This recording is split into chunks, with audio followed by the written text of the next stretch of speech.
Assalamualaikum warahmatullahi wabarakatuh. Perkenalkan, nama saya Siti Aisyah. Nah, kali ini saya akan membahas mengenai pentingnya membangun pola pikir positif selama pandemi virus corona. Perlu kalian ketahui bahwasanya virus corona sudah berjalan kurang lebih 2 tahun lamanya. Begitu banyak kerugian yang harus ditanggung, begitu banyak kesedihan yang harus diderita, dan begitu banyak kekecewaan orang-orang. Bahkan virus corona ini telah banyak merenggut nyawa orang. Hal itu mengakibatkan banyaknya aktivitas harus dilaksanakan di dalam rumah karena untuk mengantisipasi penyebaran virus corona. Ketika begitu lamanya kita berada di dalam ruangan, pasti diri kita akan merasakan kejenuhan. Hal itu hal yang wajar. Nah, oleh karenanya bagaimana kita untuk mengelola pikiran kita agar terus berpikir positif. Dengan begitu, mari biasakan untuk merefleksi diri agar pola pikir kita menjadi lebih positif kembali. Nah, saya akan berbagi beberapa tips bagaimana cara untuk mengelola pikiran kita agar terus positif gitu. Karena ini sangat menyangkut pada kesehatan kita. Kalau pola pikir kita itu terganggu, otomatis kesehatan kita akan terganggu pula. Oleh karenanya, mari kita belajar bersama-sama dalam mengontrol diri. Pertama yaitu harus mengontrol diri. Nah, mengontrol diri maksudnya bagaimana? Begitu banyak cara dalam mengontrol diri, terutama dalam mengontrol pola makan. Nah, mengontrol pola makan ini sangat penting. Budayakan memakan makanan yang sehat, terutama untuk mengantisipasi imun kita agar tetap kebal gitu. Karena apa? Virus corona bisa menyebar dari mana saja. Bisa melalui makanan yang kita konsumsi. Bagaimana bisa? Bisa jadi jika orang yang memasaknya itu terkena virus corona, otomatis kita akan mudah tertular. Maka dari itu, usahakan kita memilih makanan yang sehat, makanan yang bergizi, dan juga makanan yang kita olah sendiri. Dengan begitu kita akan tahu bahan-bahan apa saja yang tertuang di dalam makanan tersebut. Kalau seumpama ya, kita membeli makanan di luar, otomatis kita tidak akan tahu bahan apa saja yang dimasukkan kepada makanan tersebut. Apakah itu bahan yang berbahaya atau bahan yang mengandung bahan kimia. Bahkan bisa jadi orang di luar sana lebih mengutamakan keuntungan tanpa memikirkan kesehatannya dengan memperbanyak MSG atau micin. Nah, otomatis itu akan sangat berbahaya jika kita konsumsi secara berlebihan seperti itu. Tapi kalau seumpama kita memilih makanan atau mengolah makanan di rumah kita sendiri, otomatis kita tahu bahan apa saja yang terkandung di dalamnya. Dan juga selain mengontrol makanan, selanjutnya yaitu cara kita memilih makanan yang sehat. Makan makanan yang sehat dengan cara makan sayuran, makan buah-buahan. Nah, itu tidak mahal. Kok bisa? Bukannya buah itu mahal. Nah, tergantung kita dalam memilih buah tersebut. Kalau seumpama kita belinya di tempat supermarket, otomatis akan lebih mahal dibandingkan kita beli di pasaran. Nah, buah contohnya ya, buah pisang otomatis akan lebih murah. Jadi sebenarnya sehat itu murah. Tergantung bagaimana kita mau mempraktekannya, mengaplikasikannya ke dalam kehidupan kita atau tidak. Dan yang selanjutnya yaitu mengontrol orang-orang di sekeliling kita. Bagaimana kita bisa berkumpul dengan orang-orang yang bukan toksik. Karena kalau seumpama kita berkumpul dengan orang-orang yang selalu berpikir negatif, suka mengeluh, otomatis kita akan mudah terpengaruh. Kita akan mudah ikut-ikutan, yang menyebabkan kita juga gampang mengeluh, gampang overthinking seperti itu. Nah, dan juga layar handphone. Nah, memfilter layar handphone. Contohnya seperti apa? Nah, kalau seumpama contoh realnya itu di Instagram. Di Instagram itu ada situs di mana kita bisa mengontrol apa yang akan kita lihat. Nah, apa yang akan sering muncul seperti itu. Nah, dengan begitu kita bisa mengontrolnya untuk mengikuti hal-hal yang bermanfaat, hal-hal yang positif. Nah, selain pola makan, mengontrol orang di sekeliling kita ataupun lingkungan, dan juga mengontrol emosi. Jadi setiap manusia pasti memiliki emosi, bisa naik, bisa turun, bisa sabar, bisa meledak emosinya, tergantung bagaimana kita bisa mengontrolnya.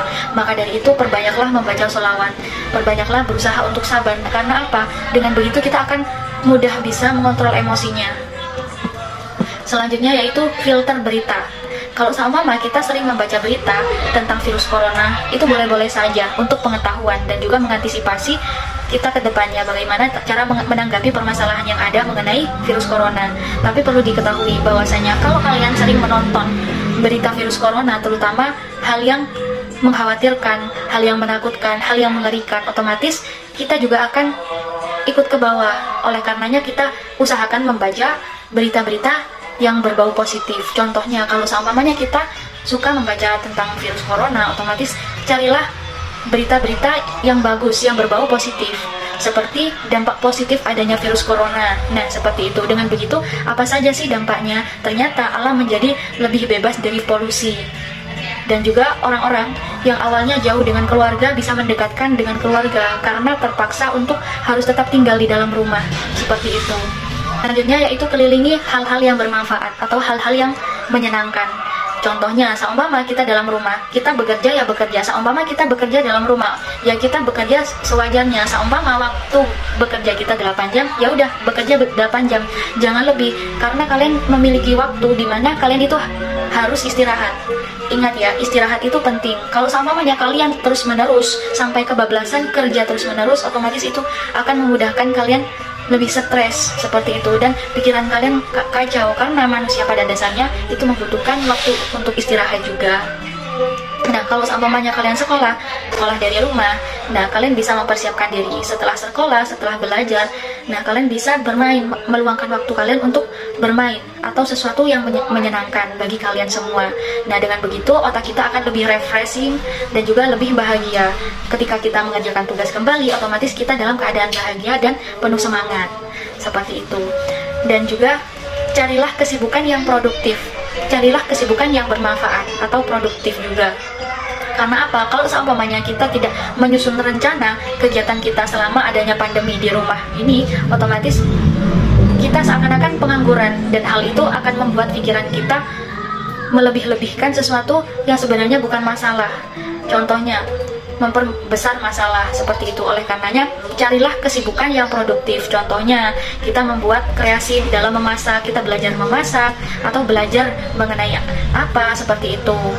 Terus selanjutnya yaitu jalanilah peran sebagai pemberantas COVID-19. Kenapa begitu? Kalau seumpama hanya satu orang saja yang selanjutnya yaitu jalanilah peran kita dalam memberantas virus corona. Nah, setiap individu itu memiliki peran masing-masing dalam memberantas virus corona. Oleh karenanya, mari bersama-sama memberantasnya. Karena kalau seumpamanya hanya 1-2 orang saja yang berusaha untuk memberantas virus corona, otomatis tidak akan mudah terselesaikan. Virus corona akan tetap menyebar. Maka dari itu, mari bersama-sama dalam memberantasnya dengan cara mematuhi protokol kesehatan yang ada. Contohnya yaitu mencuci tangan. Jadi ketika kita hendak melakukan segala kegiatan apapun, usahakan tangan kita dalam keadaan bersih dengan cara cuci tangan terlebih dahulu. Nah, setelah itu, usahakan menggunakan hand sanitizer untuk memberantas bakteri-bakteri yang menempel pada tangan kita.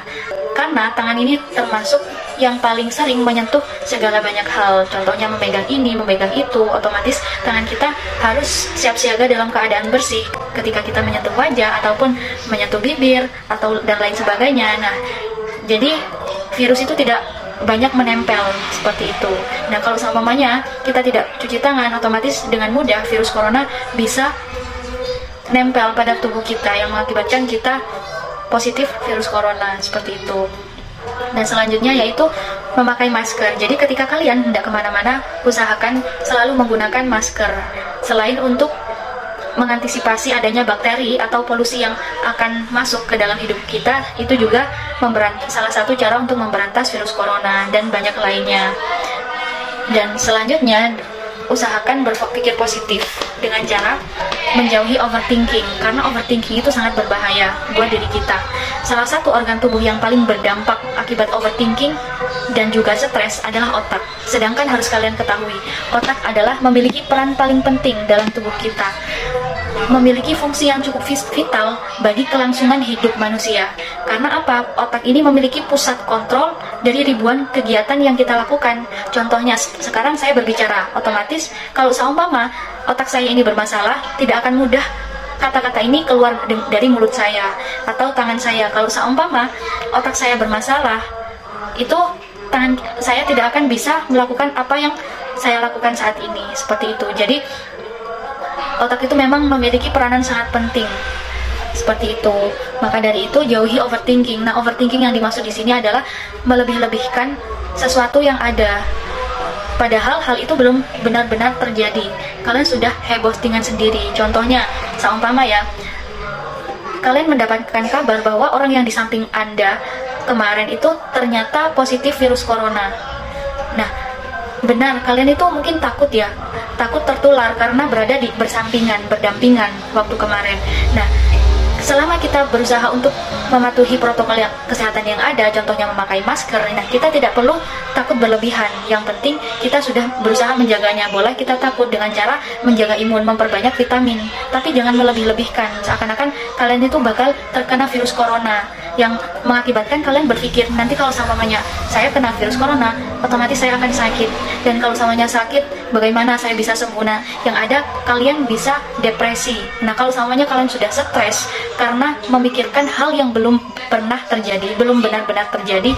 Nah, kalau samanya kalian udah stres, otomatis lanjut pada depresi gitu kan. Bisa jadi sampai gila. Dan kalian juga sakit-sakitan karena ulah kalian sendiri, ulah pola pikir kalian yang negatif tersebut. Nah, dan selanjutnya kalau semuanya kalian overthinking, itu akan mengganggu sistem pencernaan kita, karena terlalu banyaknya berpikir bisa menyebabkan stres seperti itu, yang pada akhirnya menyebabkan atau mempengaruhi sistem pencernaan kalian sendiri. Nah, dan juga kalau kalian selalu overthinking akan mengakibatkan melemahnya sistem kekebalan tubuh. Selanjutnya kalau semuanya kita overthinking atau melebih-lebihkan sesuatu yang belum benar-benar terjadi, nah itu akan mengakibatkan melemahnya sistem kekebalan kita. Nah, karena apa? Ketika kita stres atau overthinking akan menyebabkan pelepasan kortisol dalam tubuh. Nah, kalau semuanya sudah seperti itu, imun kita menjadi lemah. Nah, kita mudah terserang oleh virus corona. Oleh karenanya sangat penting menjaga pola pikir untuk selalu berpikir positif gitu. Baik, oleh karenanya mari kita patuhi protokol kesehatan yang ada dengan cara mencuci tangan dan juga sebagainya. Dan yang selanjutnya yaitu upayakan selalu berpikir positif, terutama di tengah pandemi saat ini, agar tubuh kita tetap terjaga, imun kita tetap kebal, dan kita tidak mudah terserang oleh penyakit ataupun virus corona yang ada. Selamat beraktivitas. Wassalamualaikum warahmatullahi wabarakatuh.